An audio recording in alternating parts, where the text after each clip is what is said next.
bendiciendo a todos. Damos gracias al Señor que estamos aquí. Amén. Es una bendición de Dios. Yo pensé que hoy iba a tener que predicar acostado en el altar porque me fui a jugar baloncesto con los muchachos de Dorado y jugamos tres doble cancha. He invitado al pastor de aquí a jugar con nosotros. Creo que él está grande para esos juegos. Invité con los jóvenes, pero doy gracias al Señor que estoy aquí en esta noche. Es una bendición de Dios llegar. Y qué bueno es poder bendecir a Dios. Estoy implantando una moda nueva con este traje. No abotona, pero es para que se vea esta parte de los abdominales. Así que el que quiera seguir esa moda, a lo mejor podemos nosotros ganar algo pro templo con esa moda. Yo le invito a buscar en su Biblia, en el libro del profeta Jeremías. Gloria a Dios. Gloria a Dios. Dios es bueno. Todo el tiempo. Jeremías capítulo 1, versos del 4 en adelante. Sentí que ya los años van pasando. Amén. Lo jugué hoy. Tengo 15 años y 20. Pero compartimos y de verdad que fue una bendición linda. Mañana será otro cantar, el dolor del cuerpo. Pero gloria a Dios por el día de hoy. Amén. Dice la palabra del Señor, Jeremías 1, del 4 en adelante, hasta el verso 19. Vino pues palabra de Jehová a mí diciendo: antes que te formase en el vientre te conocí, y antes que nacieses te santifiqué, te di por profeta a las naciones. Y yo dije: Señor Jehová, he aquí no sé hablar porque soy niño.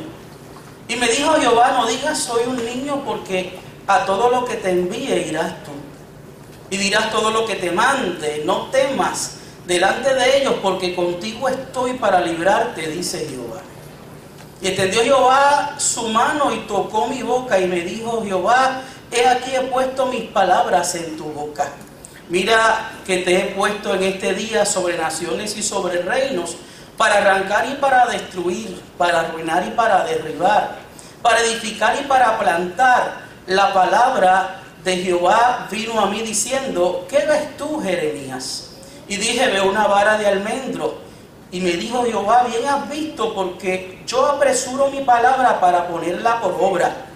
Vino a mí palabra de Jehová por segunda vez diciendo: ¿qué ves tú? Y dije: veo una olla que hierve y su faz está hacia el norte. Me dijo Jehová: del norte se soltará el mal sobre todos los moradores de esta tierra, porque he aquí que yo convoco a todas las familias de los reinos del norte, dice Jehová, y vendrán y pondrá cada uno su campamento a la entrada de las puertas de Jerusalén y junto a todos sus muros en derredor, y contra todas las ciudades de Judá, y a causa de toda su maldad proferiré mis juicios contra los que me dejaron incensaron a dioses extraños y la obra de sus manos adoraron. Tú pues ciñe tus lomos y levántate y háblale y todo cuanto te mande. No temas delante de ellos, para que no te haga yo quebrantar delante de ellos. Porque he aquí yo te he puesto en ese día como ciudad fortificada, como columna de hierro y como muro de bronce contra toda la tierra, contra los reyes de Judá, sus príncipes, sus sacerdotes y el pueblo de la tierra, y pelearán contra ti, pero no te vencerán, porque yo estoy contigo, dice Jehová, para librarte. Qué lectura hermosa, ¿verdad? Uno la lee y se inspira. Y ojalá la palabra de Dios te inspire hoy. Ojalá salgas de este lugar en esta preciosa noche inspirado a moverte y hacer algo por la obra del Señor. Jeremías, a quien Jehová asigna la obediencia y la fidelidad, podría podríamos decir que es la base del éxito cristiano. Cuando comencé a trabajar con este sermón, me gustó mucho la introducción que trajo la Biblia del diario Vivir acerca del libro del profeta Jeremías.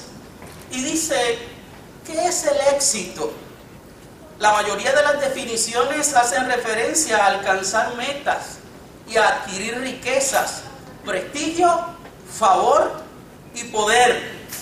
Las personas de éxito disfrutan de la buena vida, seguridad financiera y emocional, rodeada de admiradores y gozando del fruto de su trabajo.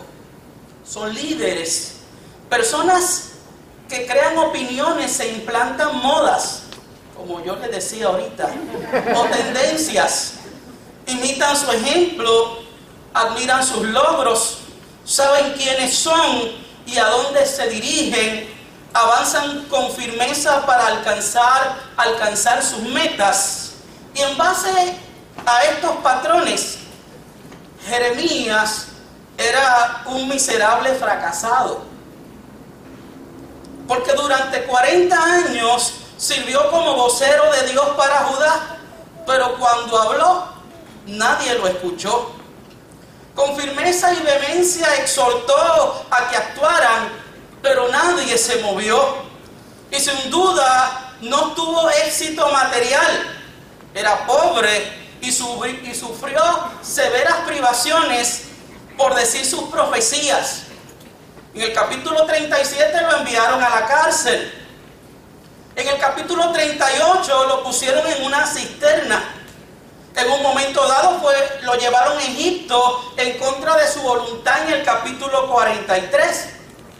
Sus vecinos lo rechazaron en el capítulo 11, versos del 19 al 21. Su familia, los falsos profetas y sacerdotes, aún sus amigos, su audiencia en el capítulo 26 y aún los reyes no estuvieron de acuerdo con él.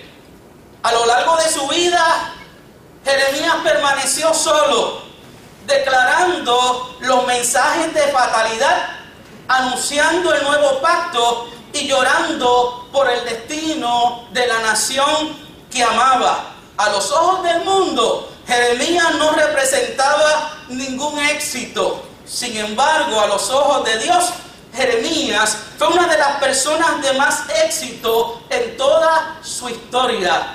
¿Cómo te ve Dios a ti? ¿Cómo te ves tú ante los ojos de Dios? Y a pesar de la oposición y el costo personal, Jeremías proclamó con valor la fidelidad a la palabra de Dios y fue obediente a su llamado. Hermano, hermana, ¿qué determina tu éxito?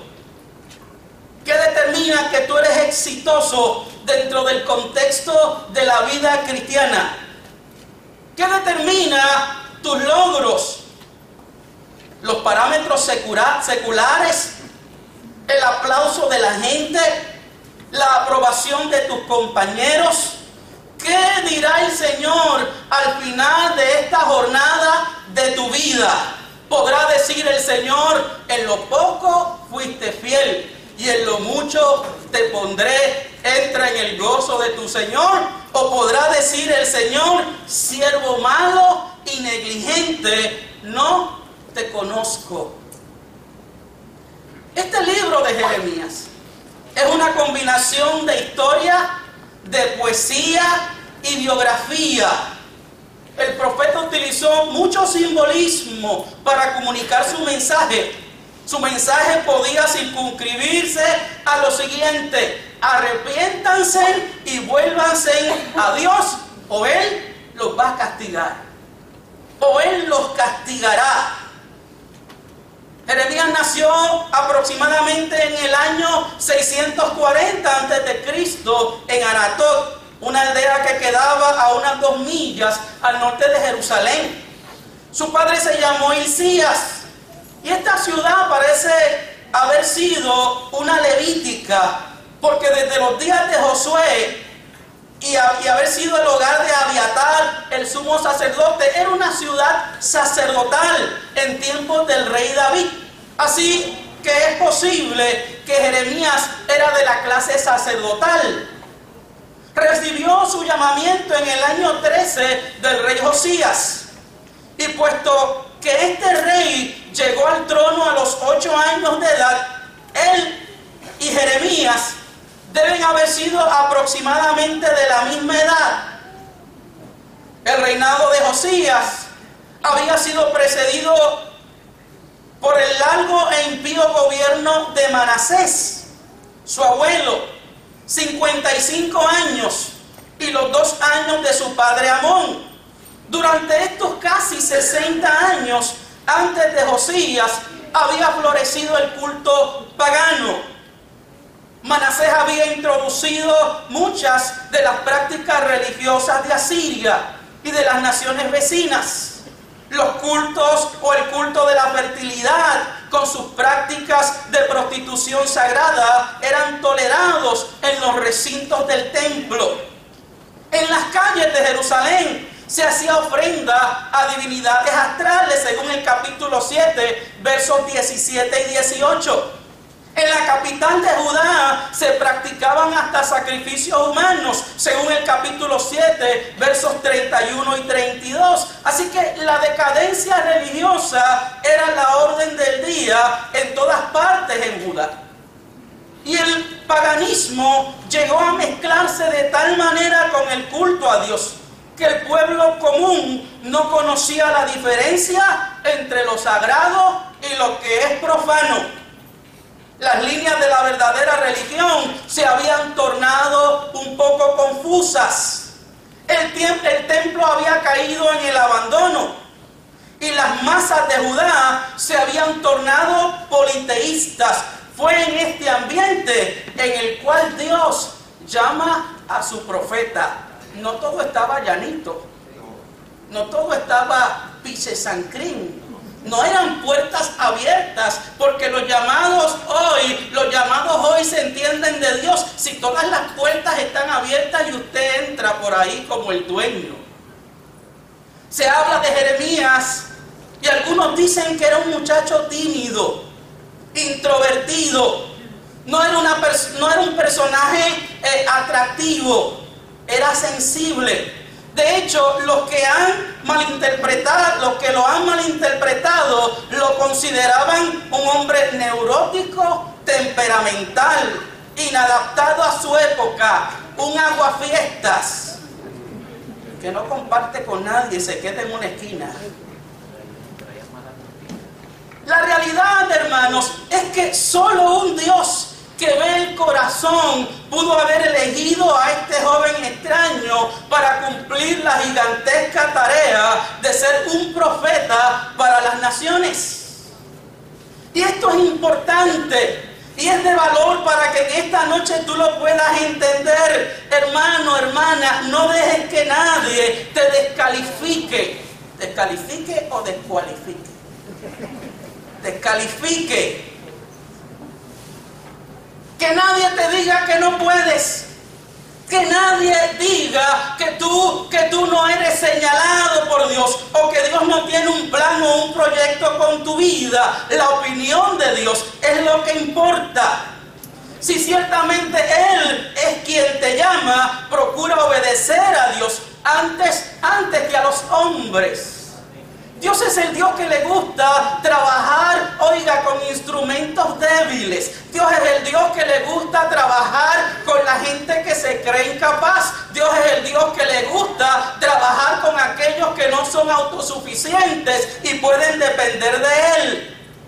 El gentil y bondadoso Jeremías, que amaba las cosas sencillas de la vida, se vio envuelto en la vorágine de los acontecimientos nacionales e internacionales de su época. En el año 18º del reinado de Josías, mientras los obreros en la casa del Señor estaban trabajando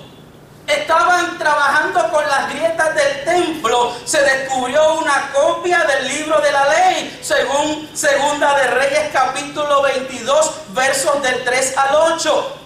El libro fue leído a oídos del rey, y cuando Josías escuchó las maldiciones que se pronunciaban contra la nación que dejara de guardar la ley, la Biblia dice que rasgó, desesperadamente sus ropas, al entender cómo le habían fallado a Dios, cómo se habían distanciado de la preciosa ley que Dios les había dado. Y comienza entonces una reforma. Y comienzan cambios importantes en el reino.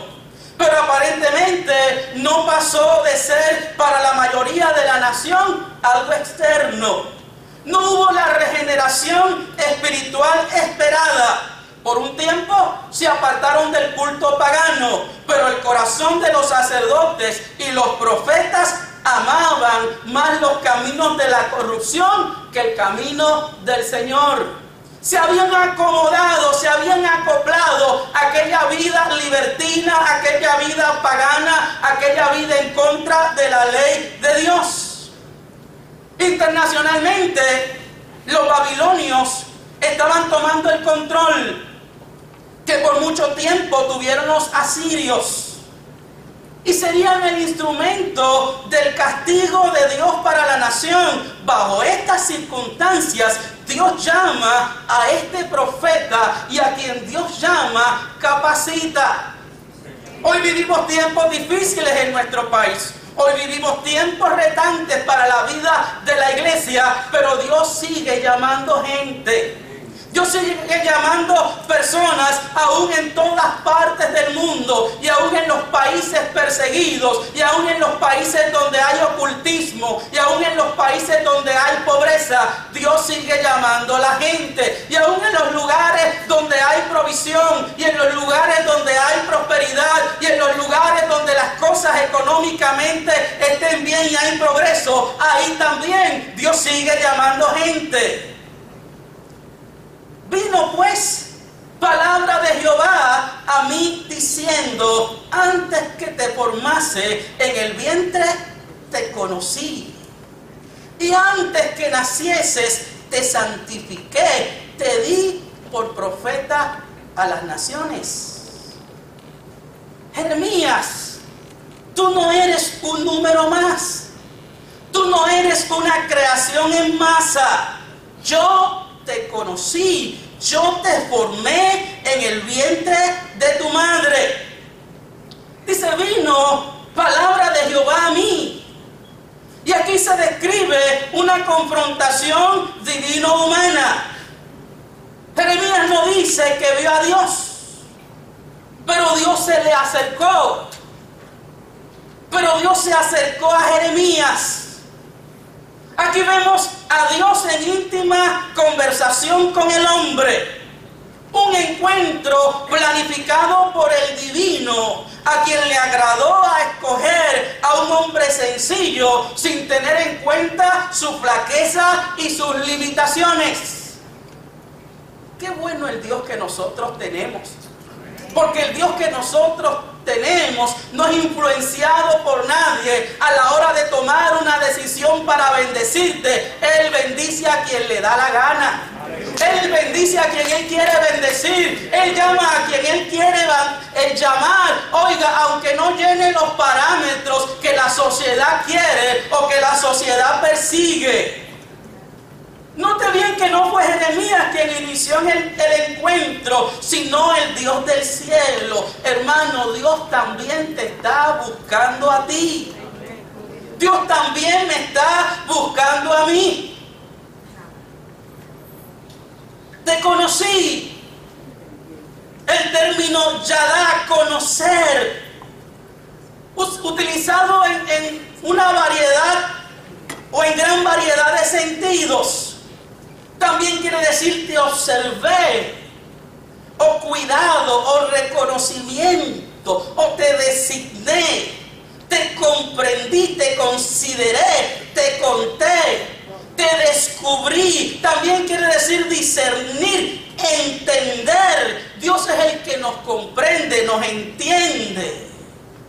Pronosticar. Él no te ve como un extraño. antes de crearte, ya yo había determinado un plan contigo. No eres un accidente, hermano. No eres fruto de la voluntad humana. Eres fruto del plan perfecto, el plan perfecto que tiene Dios. Yo te formé en el vientre. Yo leo esto y decía a mí mismo, por eso soy así tan guapo ya. Por eso es que soy único. Aún mi hermano gemelo no se parece a mí. Él se atribuye toda la responsabilidad de la formación. No fue la circunstancia, oiga, no fue la situación, fue el Dios todopoderoso, el Dios del cielo. Dile a tus hijos que ellos también fueron formados por la mano de Dios. Enséñale a tu hijo, a tu hija, que son parte del plan de Dios. Antes que nacieses, te santifiqué, te separé, te consagré. Dios conoce lo más íntimo del ser humano, por lo que es infalible. Es decir, no se equivoca cuando señala con el dedo. No te está señalando al de atrás para que creas que eres tú. Cuando Él te señala a ti, Él te señala a ti. Él tiene un propósito específico contigo. Y si no lo has entendido hasta ahora, lo que queda de este año 2015 es un año para que puedas descubrir cuál es el proyecto y el propósito que tiene Dios con tu vida. A nosotros también nos ha santificado. Nosotros vivimos solo para Él. Él nos ha separado también. Yo no sé, hermanos, qué conflictos mentales acarreaba Jeremías. ¿Qué etiquetas le habían puesto en su niñez? Eres raro, retardado, lento, tú eres más llorón. Los nenes no lloran. Dios le recuerda a Jeremías, yo ya tenía una agenda contigo antes de formarte. Antes de hacerte, te hice único. No te canses de decirle a tus hijos lo especial que son para Dios. No importa, hermanos, la experiencia que puedan estar viviendo. Y decirle que son únicos no es decirle que son más que los demás. Porque hay gente que le enseña a sus hijos que son más que los demás. Ante los ojos de Dios sí somos iguales, pero somos únicos, piezas únicas. No hay otra igual que nosotros. A lo mejor puede ser tu hijo objeto de bullying. Es posible que tenga una autoestima baja. Dile cuánto vale para Dios. Dile cuánto significa para Él. Por eso para mí este proyecto de las escuelas bíblicas de extensión es un proyecto que le pone un salvavidas a nuestros niños y sus ojos van a ser abiertos y entender, oiga, que más allá de algún día lograr alcanzar una profesión, son hijos e hijas de Dios con un propósito aún más grande. Y preparando este sermón, recordando mi experiencia de vida dentro de la iglesia desde pequeño. Y doy gracias a Dios por la experiencia de haber pertenecido a una escuela bíblica de extensión y haber pertenecido a una iglesia que me dio la oportunidad de crecer dentro de la experiencia de la liturgia cristiana y participar en la iglesia. Y gracias a Dios por una iglesia que me amó, me dio valor, me ayudó, me extendió la mano, me enseñó, oiga, el valor que tengo para Dios. Hoy puedo estar aquí. Santificación en el Antiguo Testamento. Somos exclusivamente de Dios para su servicio. Jeremías es llamado a una vocación santa. Te di por profeta a las naciones. Tu llamado no se limita a Judá. El mensaje es para las naciones. Yo te di. Tú eres un don para las naciones. Oiga, hermano, usted es un don de Dios.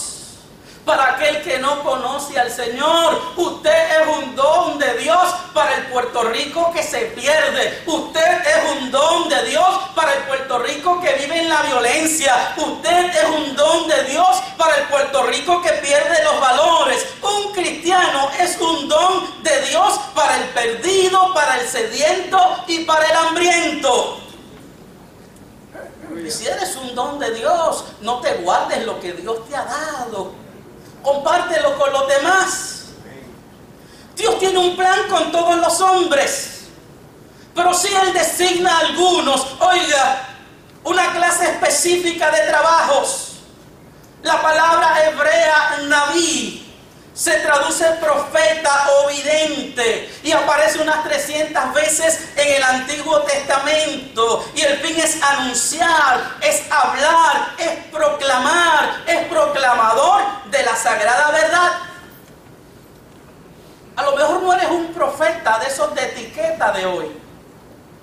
A lo mejor no eres un profeta como en el Antiguo Testamento, porque la diferencia del profeta antiguo testamentario y los profetas de hoy es abismal. Los profetas antiguos testamentarios vivían persecución, los podíamos ver en el desierto, oiga, corriendo y viviendo un momento de dificultad. Lo podíamos ver en un palacio, lo podemos ver en distintas circunstancias, pero ser profeta de Dios no era un caché en aquel tiempo, era correr por la vida, era vivir a la merced de ser apedreado, era vivir a la merced de ser señalado y vivir experiencias de dolor.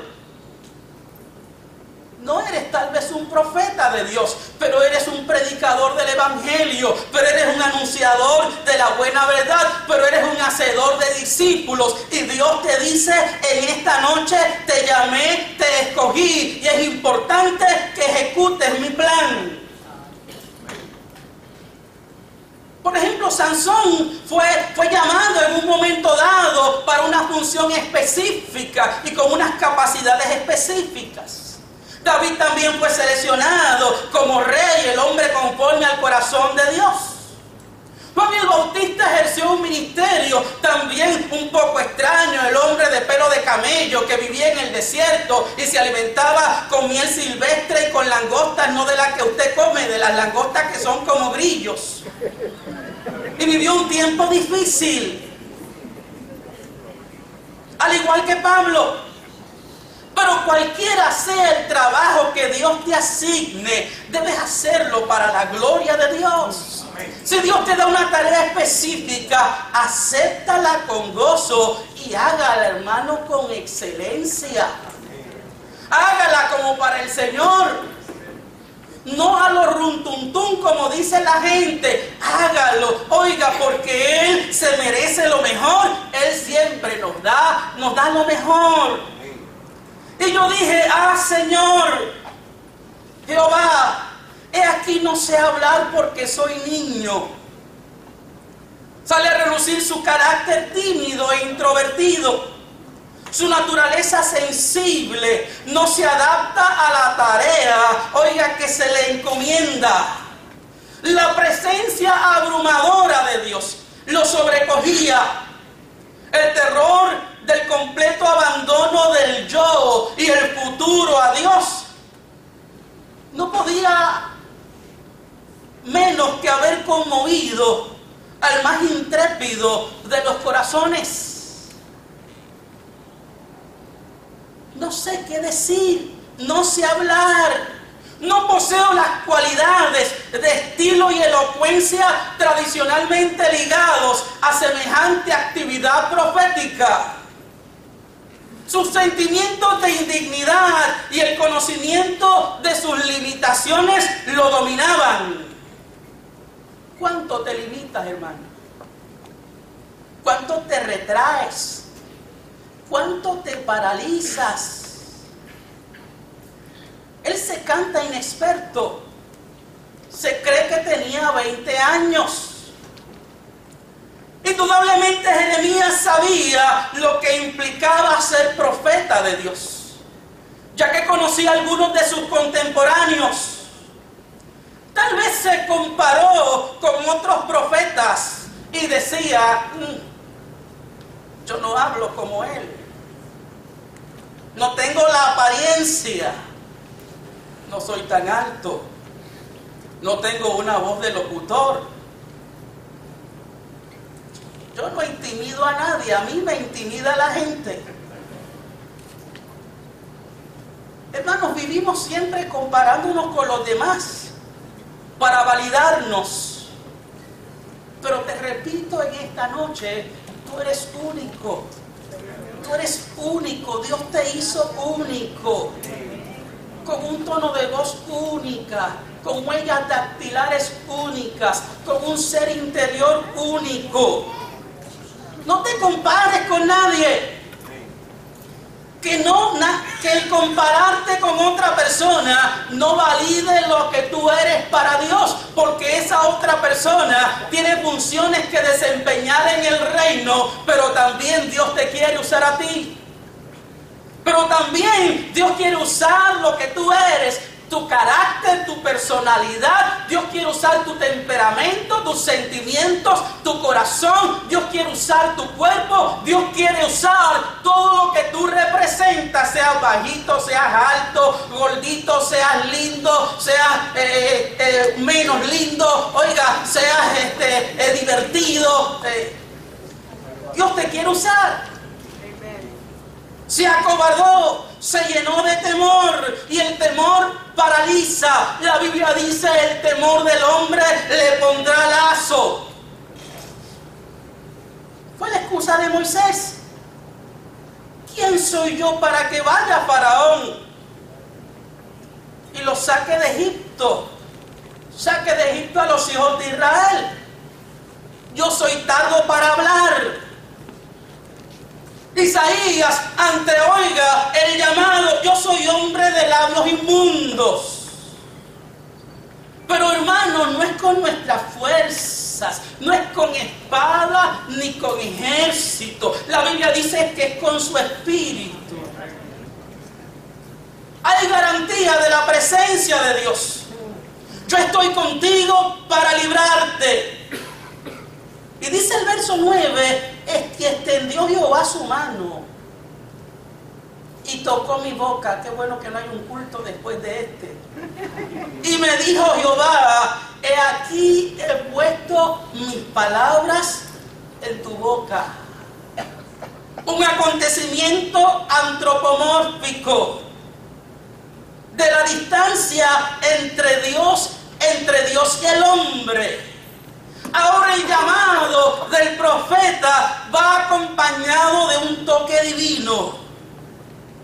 El hecho de que el Señor tocara la boca del profeta nos muestra el poder de Dios en la vida de aquel que será su instrumento. Significa esto que aunque Jeremías o el cristiano de hoy crea que no tiene capacidad para cumplir la misión asignada, debe entender, oiga, que quien le comisiona también le va a dar la capacitación necesaria para realizar tal tarea. Él es el que da poder y autoridad. Jeremías no fue el único hombre tocado por Dios al ser llamado. Isaías también fue tocado por la mano de Dios. Saulo de Tarso en el capítulo 9, en el verso 8, recibió un toque de Dios. Fue una confirmación contundente del llamado divino. Fue una habilitación para cumplir debidamente, oiga, con la misión asignada. Dios transmitió a través de su toque el mensaje divino. Por lo tanto, podía estar confiado en que tendría lo necesario en el momento propicio. En la iglesia apostólica, allí en Pentecostés, los 120 fueron tocados también por el dedo divino. Tocados por el Espíritu de Dios, que capacita a la iglesia con denuedo y con poder. Ese Espíritu Santo está en ti. Ese Espíritu Santo está en mí. Su unción nos capacita. Antes cantábamos un corito, los pentecostales, que decía: yo quiero un toque de Él, un toque del Señor, un toque de su mano. No sé en qué tono lo estoy cantando. Para sentir el poder necesito del Señor. Necesitas un toque de su mano. Y vamos a dejarlo ahí porque no podemos cantar toda la noche. Un toque del Señor. Busca ese toque del Señor. Pídele a Dios que te toque. Pídele a Dios que tu presencia, su presencia toque tu vida, toque tu corazón. Su presencia te habilite, te dé la capacidad necesaria para ejecutar la misión que Él tiene para tu vida. Que ojalá cada vez que vengas a la experiencia cultica, en medio de tu adoración y de tu devoción, seas tocado por el dedo de Dios, seas tocado por el Señor y tu corazón arda para realizar la labor que Dios quiere que hagas para Él. Las palabras de Dios son fuertes: arrancar y destruir, arruinar y derribar, edificar y plantar. La realidad, hermanos, es que cuando una planta está infectada desde la raíz, no vale la pena fumigarla. Es preciso arrancarla antes de hacer una nueva plantación. Cuando un edificio se cuartea, no bastan, hermanos, los remiendos. Hay que derribarlo. Y antes de lo nuevo, hay que sacar lo viejo.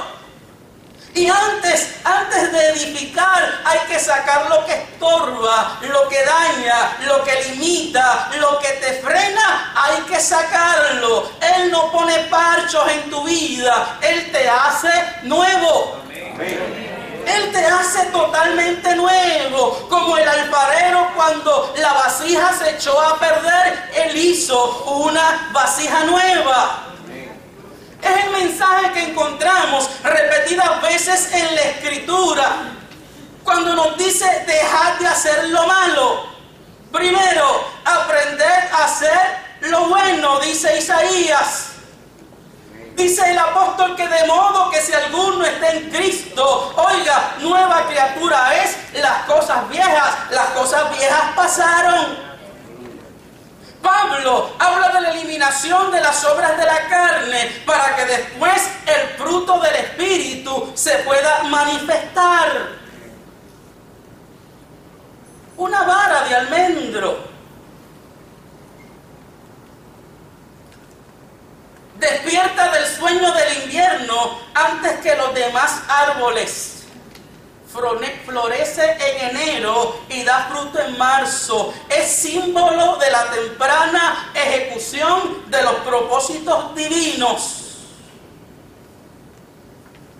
Desde la perspectiva del llamado, lo que está diciendo es que Dios te necesita ahora. Dios te necesita en este tiempo. Dios te necesita ahora. Y hay que correr a hacer la voluntad de Dios, a cumplir su propósito. Una olla hirviendo, símbolo oriental del estallido de una guerra. Babilonia venía arrasando con todo. Viene con sus aliados. Esto es ya. Hay que trabajar con esto ahora, porque el juicio de Dios, lo que le está diciendo el Señor a Jeremías, se aproxima. Y hay que hacer la voluntad de Dios. La causa la idolatría y la infidelidad. Así que en el verso 17 le dice: ciñe tus lomos. Y esto indica determinación y firmeza. Que este año, lo que resta de él, ya estamos en marzo, sea un año, oiga, de determinación y firmeza para ti. Como dirían los puertorriqueños, no te dejen meter los mochos. ¿Mochos o monchos? Monchos. Mochos de machete. Ok. Moisés sabe los dichos populares, pero yo no me los sé. Dios no desea que sus hijos vivan en temor. El miedo, hermanos, fue lo que hizo a que Moisés pusiese tantas excusas. Y dice la Biblia en Éxodo 4:14 que cuando Moisés puso tantas excusas, Dios se enojó. Porque oiga, qué tontería es excusarse delante de Dios. Porque el que se acusa, el que se excusa, se acusa. Ante Dios no podemos poner excusas porque Él sabe todas las cosas. Y los cuentos que tienes tú, Él los conoce todos. Ciudad fortificada, te haré columna de hierro. El profeta será una fortaleza inconquistable, una muralla insuperable y una columna inmovible. Dios le va a ayudar para que tenga una firmeza férrea. Oiga, Dios y nosotros somos mayoría aplastante. Dios y nosotros, oiga, no tenemos que tenerle miedo al gigante, no tenemos que tenerle miedo a nadie. Por eso el apóstol Pablo dice, antes en todas estas cosas somos más que vencedores por medio de aquel que nos amó. Jeremías cumplió a cabalidad el propósito de Dios. Y en el capítulo 20, del verso 7 al 11, que es uno de los pasajes más vigorosos e importantes del libro, era el lamento más triste y amargo de Jeremías. Inclusive usted lee el capítulo y ve que Jeremías tenía un problema de un carácter variable. Por un momento se corre el telón y el lector capta un vistazo de los sentimientos íntimos del profeta, sus luchas interiores, la persecución, situaciones que a lo mejor en momentos dados él dijo, yo no voy a continuar. De hecho, en el verso 7, 8 y 9, Jeremías le dice al Señor, me sedujiste, abusaste de tu capacidad, de tu poder. Y en un momento dado dije, me voy a callar la boca y no voy a decir nada más. Pero había en mi corazón como un fuego metido en mis huesos. Traté de sufrirlo y no pude. Ojalá el fuego de Dios esté ardiendo en ti de manera que no te puedas callar. Ojalá el fuego de Dios provoque en ti acción para bendecir a los que están en tu entorno. Ojalá el fuego de Dios provoque en la vida y en la experiencia de nuestra iglesia Jeremías. Hombres y mujeres que aunque las circunstancias sean desfavorables en todos los sentidos, puedan confiar y creerle a Dios y estar dispuestos a realizar su llamado. ¿Qué quiere Dios contigo? ¿Qué ha planificado Dios o qué quiere hacer Dios? Como decía Rubén Arroyo hace muchos años acerca del éxito. Y hablaba del éxito y decía, éxito es un anciano barbudo en lo más profundo de una mazmorra, maloliente, con cadenas en sus manos y en sus pies, diciendo, he peleado la buena batalla de la fe, he corrido la carrera, he guardado la fe, y por lo tanto me corresponde la corona de vida que me dará el Señor. Éxito es que Dios cumpla la voluntad en mi vida, como lo hizo en la vida de Jeremías, aunque no fue cómodo. Si Dios te llama, hermanos, te toca, te capacita, ¿qué detiene la ejecución de tu llamado? Si la sumisión y la obediencia garantizan tu éxito, ¿por qué vivir en la inercia cuando Dios cuenta con nosotros? Dios les bendiga. Gloria a Dios.